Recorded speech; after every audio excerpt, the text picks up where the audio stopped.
नमस्कार, स्वागत है आपका द फोर्थ स्टेट यूट्यूब मंच पर। मेरा नाम है रविंद्र सिंह शोरा। इस वक्त देश में सबसे ज्यादा चर्चा अगर किसी मुद्दे की है तो वो है वोट। और इसी को लेकर एक पूरी राजनीति इसके इर्द गिर्द घूम रही है। देश में इस वक्त अलग अलग हाई कोर्ट्स में सैकड़ों इलेक्शन पिटीशंस लंबित हैं। कई पिटीशंस रिट की शक्ल में भी हाई कोर्ट और सुप्रीम कोर्ट में चल रही हैं। और चारों तरफ जो चर्चा है वो है राहुल गांधी ने जो वोट की बातें कही हैं, वोट चोरी की तथाकथित, चुनाव आयोग की प्रेस कॉन्फ्रेंस की बात हो रही है।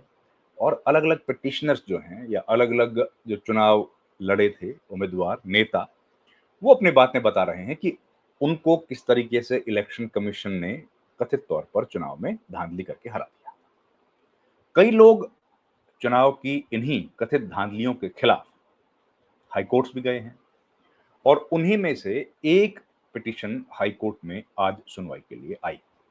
कहां आई? वो आई चंडीगढ़ स्थित पंजाब और हरियाणा हाई कोर्ट में। उसमें एक पिटीशन आई और हो सकता है कि ये पिटीशन भी उसी तरीके से इतिहास के पन्नों में अपना नाम दर्ज करवा पाए, जैसे हाल में एक केस हमने देखा था हरियाणा से जुड़ा हुआ। हालांकि वो मामला पंचायत से जुड़ा था और पंचायत का वो मामला था जिसकी हियरिंग, जिसकी काउंटिंग सुप्रीम कोर्ट ने की। इतिहास में पहली बार हुआ, ईवीएम बुलाई गई, ईवीएम को मंगाया गया और सुप्रीम कोर्ट ने आदेश दिया कि इन ईवीएम्स की काउंटिंग सुप्रीम कोर्ट के परिसर में ही की जाए। परिसर में काउंटिंग हुई और जैसा आप जानते हैं नतीजे बदल गए। तो क्या और पिटिशंस के भी नतीजे बदल जाएंगे? भविष्य जानता है, हम नहीं जानते। लेकिन आज क्या हुआ हम वो बताते हैं। आज एक मामला सुनवाई के लिए आया पंजाब और हरियाणा हाईकोर्ट में। किसका मामला आया? मामला ये भी हरियाणा से जुड़ा हुआ था। हरियाणा के जींद जिले की एक विधानसभा सीट है, उसका नाम है उचाना। और ये सीट इसलिए महत्वपूर्ण है कि यहां से सबसे कम अंतर से हार जीत हुई है। 32 वोटों से हार जीत यहां पर हुई है। 32 वोट से बीजेपी के उम्मीदवार चुनाव जीतने में कामयाब रहे और कांग्रेस के उम्मीदवार हार गए। तो जो कांग्रेस के उम्मीदवार थे ब्रजेंद्र सिंह, वो पहुंचे चुनाव याचिका में हाईकोर्ट और उन्होंने आरोप लगाया। उनका जो प्रेयर है वो ये है उस पिटीशन में कि एक जो बंडल था वोट्स का, वोट्स का बंडल कैसे हुआ?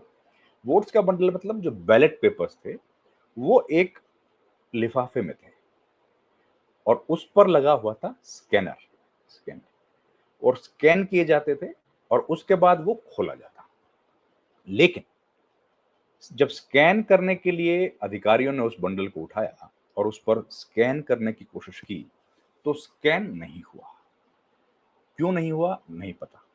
कारण, अपेक्षित कारण ये है, हो सकता है कि जब ट्रैवलिंग किया हो, बंडल कहीं से आया होगा ट्रांसपोर्टेशन में या उसको हैंडल करने में, कैरी करने में, शायद उसके जो स्कैन करने के लिए बारकोड जो होता है उसमें कुछ खामियां आ गई होंगी।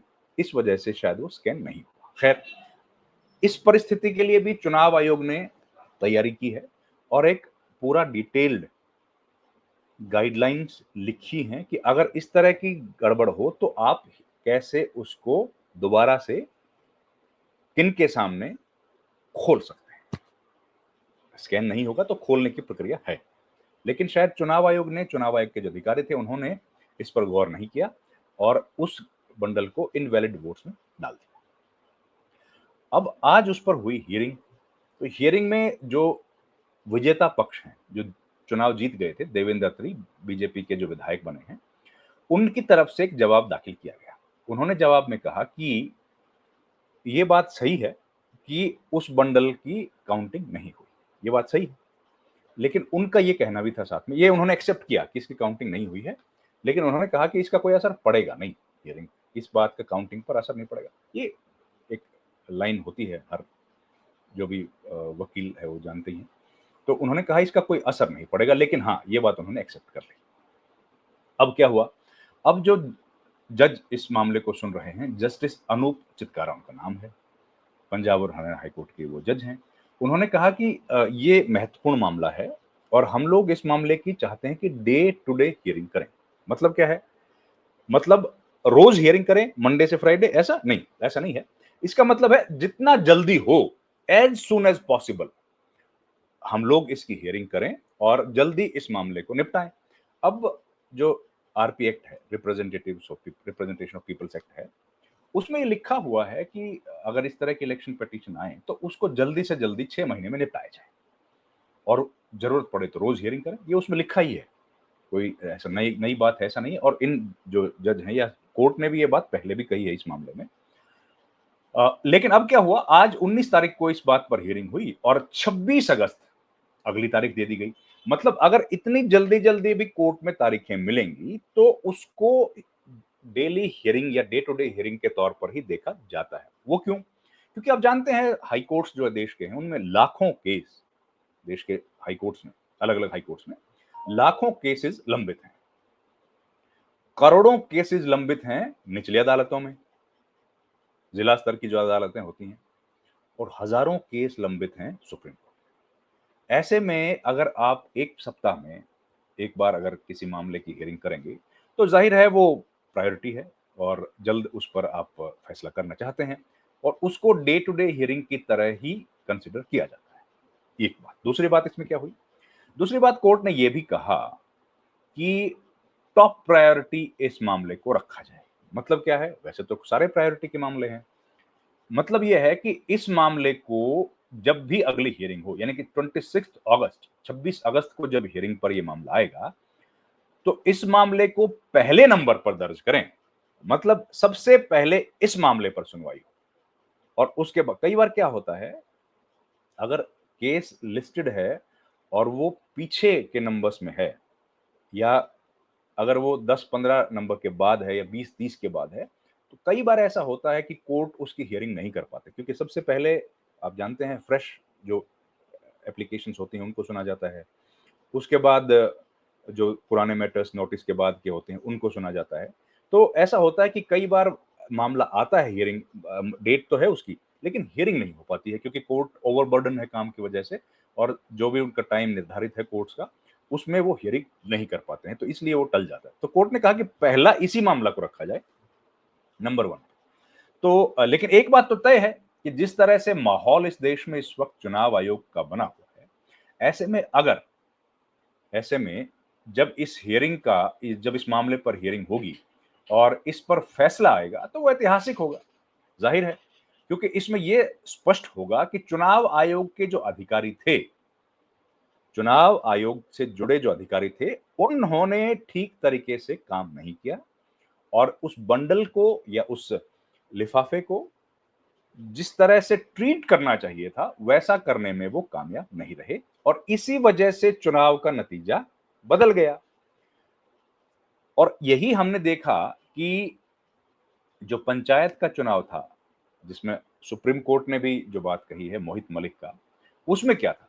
उसमें भी यही हुआ कि चुनाव आयोग के जो अधिकारी थे, हालाँकि वो प्रदेश के चुनाव आयोग के अधिकारी थे। ये जो मामला है, ये केंद्रीय चुनाव आयोग के अधिकारियों का है। लेकिन मामला चुनाव आयोग से जुड़ा है, इसलिए कोर्ट ने कहा कि जो चुनाव आयोग के अधिकारी थे, उन्होंने एक त्रुटि की, उनकी वजह से गलती हुई तो मामला, मोहित मलिक वाला मामला पहले इलेक्शन ट्राइब्यूनल के पास गया जो डिस्ट्रिक्ट में होता है, वहाँ से हाई कोर्ट गया, हाई कोर्ट से सुप्रीम कोर्ट गया, वहाँ से फिर हाई कोर्ट गया, फिर लोकल गया। इस तरह से वो 2 ढाई 3 साल तक, ढाई साल तक करीब वो मामला चलता रहा और एक महत्वपूर्ण वक़्त जो है उसमें खराब हो गया, बर्बाद हो गया। इस वजह से अब गाँव का विकास हुआ, नहीं हुआ वो एक अलग मसला है, लेकिन उसका असर हुआ। तो ये बात तय है कि अगर चुनाव आयोग के अधिकारियों की गलती इसमें मिलती है, जो कि अभी प्रथम दृष्टया लग रही है, बाकी तो कोर्ट डिसाइड करेगा, तो ज़ाहिर है ये एक बवाल होगा, राष्ट्रीय स्तर पर इस मामले को लेकर के। फिर से राजनीतिक वाद-विवाद, विरोध, आरोप-प्रत्यारोप शुरू हो जाएगा। और इसका जिस तरह से हाई कोर्ट ने कहा है कि जल्द से जल्द इस पर हम लोग फैसला करेंगे और जल्द से जल्द इसको हियरिंग पर आना चाहिए, उससे लगता है कि इसका फैसला भी बहुत जल्द आने वाला है। तो एक और सियासी बवाल इस फैसले के बाद हो सकता है अभी आज जो खबर थी वो यही थी, वो खबर मैंने आपको बताई। अगली हियरिंग 26 अगस्त को है, 26 अगस्त को।